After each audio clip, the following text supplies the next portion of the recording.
नमस्कार, मैं शिवानी रतूड़ी लाइव में आपका स्वागत करती हूँ। सीरिया में राजनीतिक संकट और संघर्ष के बीच अहमद अल शारा देश के सबसे प्रभावशाली नेताओं में से एक ने एक ऐतिहासिक कदम उठाया है। मंगलवार को उन्होंने पूर्व विद्रोही गुटों के प्रमुखों के साथ एक समझौता किया, जिसके तहत सभी विद्रोही समूहों को भंग कर दिया जाएगा और उन्हें रक्षा मंत्रालय के तहत एकजुट कर दिया जाएगा। यह कदम सीरिया के प्रशासन ने स्वीकार किया है और इसे एक राजनीतिक पुनर्गठन के रूप में भी देखा जा रहा है, जो देश में स्थिरता की दिशा में एक महत्वपूर्ण मोड़ हो सकता है। सीरिया के प्रधानमंत्री मोहम्मद अल बशीर ने पहले ही संकेत दिया था कि विद्रोही गुटों और बशर अल असद की सेना से अलग हो चुके अधिकारियों को सरकार में शामिल कर मंत्रालय का पुनर्गठन किया जाएगा।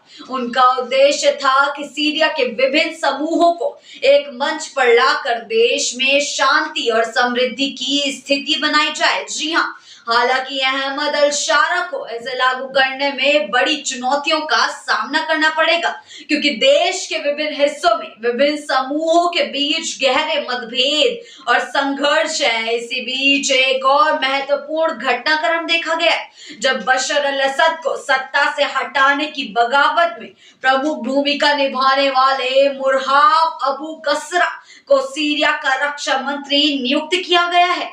जी हाँ, यह नियुक्ति सीरिया के प्रशासन के लिए एक महत्वपूर्ण कदम है, क्योंकि यह दर्शाता है कि अबू कसरा जैसे व्यक्तियों को सत्ता के मुख्य धारा में लाने के लिए तैयार किया गया है। जी हाँ, जो पहले विद्रोही खेमे में थे।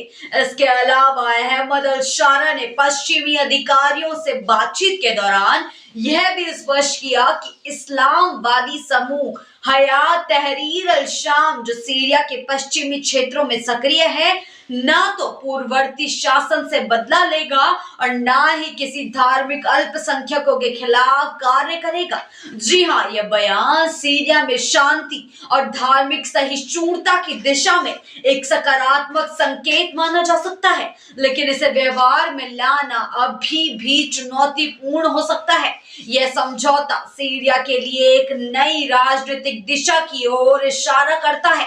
अहमद अल शारा और उनकी सरकार को अब उन कठिन मुद्दों का समाधान करना होगा जो लंबे समय से सीरिया को विभाजित कर रहे थे। जी हाँ, हालांकि यह देखना दिलचस्प होगा कि इस समझौते का कार्यान्वयन कितना सफल होता है। जी हाँ, और क्या यह सीरिया में लंबे समय से चलती आ रही अशांति को समाप्त कर सकता है। सीरिया का भविष्य अब प्रशासन के फैसले पर निर्भर करेगा, जो देश को एकजुट और स्थिर करने की दिशा में बड़े कदम उठा रहे हैं।